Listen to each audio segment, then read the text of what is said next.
Zion is the last city of mankind. It is a place populated by red pills and humans born in the real world. It is built underground to protect the people from the machines. It may seem like a sanctuary, but it is all a lie, fabricated by the machines in order to establish control of those who have awakened, like a security measure to ensure that those who have escaped never find true freedom.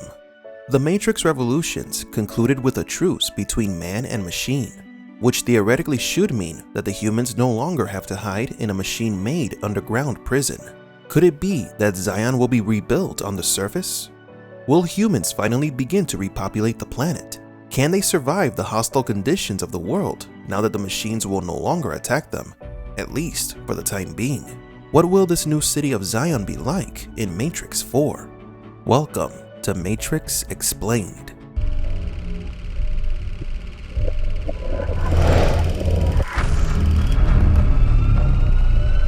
Welcome to the desert of the real.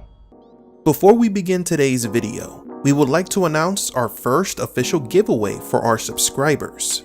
We will be raffling a copy of the Matrix Comics 20th Anniversary Edition, an anthology of all published Matrix comic book stories, some written by the Matrix creators themselves, the Wachowskis. All you have to do to win is be a subscriber to this channel, leave a like on this video, and leave a comment on who is your favorite Matrix character and why. The winner will be announced on August 29th, 2020. Thank you for the support, and enjoy today's video. As mentioned in previous videos, the Matrix films are filled with allegories and archetypes as it uses various philosophical themes as inspiration. The same can be said about its comic books. In the Miller's Tale comic, there is an allegory that references the Holy Communion or Last Supper, which is a Christian ritual where people eat bread and drink wine. This ritualistic tradition also exists in Zion. This happens when the citizens sit at a table to eat some bread and reminisce about an important event of the past. The difference is that the event that they commemorate is not one about a savior, but about some farmers that attempted to bring some sense of normality to Zion. Remember when Neo woke up and the real world was in such a precarious state that they were forced to eat a certain protein paste, and how difficult this made a life for everybody? Now imagine how worse life would have been for those people who founded this city, those who were the first ones to wake up, only to find themselves in a world that was no longer theirs, with their only hope being for others to wake up, just like they did. The comic Miller's Tale tells the story about the first red pills of Zion, those who fought in order to wake up others from the Matrix, but found no happiness in the real world. They discovered that the world was destroyed, and it was now a wasteland. A man named Jeffrey found various movie archives in Zion that showed many nice things, like wheat fields. He remembered the time when he was able to eat bread in the Matrix, but could not remember how it tasted. He wondered how real bread would taste like, because he was no longer sure if the taste of bread was something programmed by the machines. This is a reference to a comment made by Mouse in the first Matrix movie. Basically, he asks how the machines know what any food tastes like. Maybe they got the tastes wrong. For all we know, wheat could taste like tuna fish.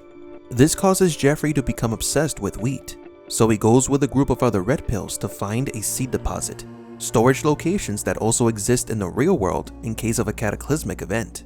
The purpose of this little expedition was to find wheat seeds, and many of the red pills lost their lives in the journey. They managed to find a seed deposit, but in the end, only Jeffrey made it back with the seeds. He grew the wheat and turned them into bread. When he finally got what he wanted, he was overwhelmed by the results, as the bread's taste was incredible. The taste was so much better than anything people could remember eating in the Matrix.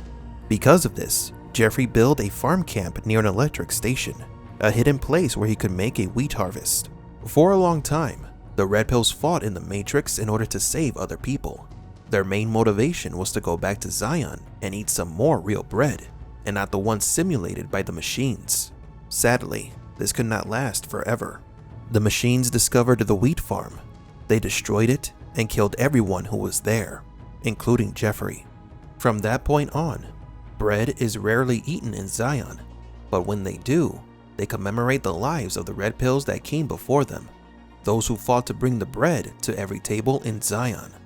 This story shows us how wheat can still grow even in the worst possible conditions, like the outside of the Matrix. Now this tale unavoidably takes us to Matrix 4. When we see a broken world without sunlight, our obvious conclusion is that farming would be impossible. But we know there exist alternate methods that can do the same thing without the need for the sun. Artificial lights, UV lights, are used in orchards because they can mimic the effects of the sun, and thus plants can grow. Now that there is a truce between the humans and the machines, it is possible that human civilization could thrive again on the surface. They could have built houses, communities, cities even, and of course, established new sources of food, like the wheat farms in Miller's Tale. Like we saw in Matrix Revolutions, it doesn't matter if humanity lives underground or not.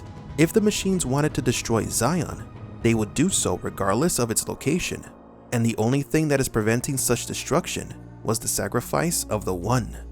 So because of the truce between humans and machines, a truce that has lasted for 20 years, there is no reason for humanity to continue living underground. Maybe the next time we see Zion, it is a city on the surface. A city organized and developed enough for it to become a cradle of modern civilization and the possible epicenter of a new war. Only this time, it would be a real war, and not just some event orchestrated by the machines, like what happened with the previous Zion. The Zion from the original Matrix trilogy is more of a machine-built underground prison than a sanctuary. It is the perfect confinement in which its inhabitants can be destroyed at any time. A surface city of Zion, or maybe a space station, would be the most logical option for humans to have any kind of advantage against the machines. Up until this moment, the Matrix films have only shown us the machine city and some of its surrounding areas.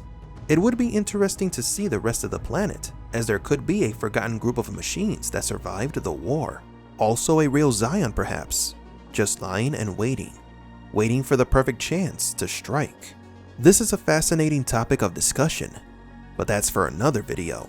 Let's just hope we get to see a new Zion in Matrix 4, and maybe, if we are lucky, a glimpse of the destroyed planet. But do you agree? Do you think that having a new city on the surface makes sense? Or will the humans remain underground regardless of the truce? If you enjoy our content and are a fan of The Mandalorian and Star Wars, please subscribe to our other channel, Mandalorian Universe. There you will find daily news and theory videos about the hit show and of the Star Wars universe. For Matrix Explained, please leave a like and subscribe. And thank you for visiting the Desert of the Real.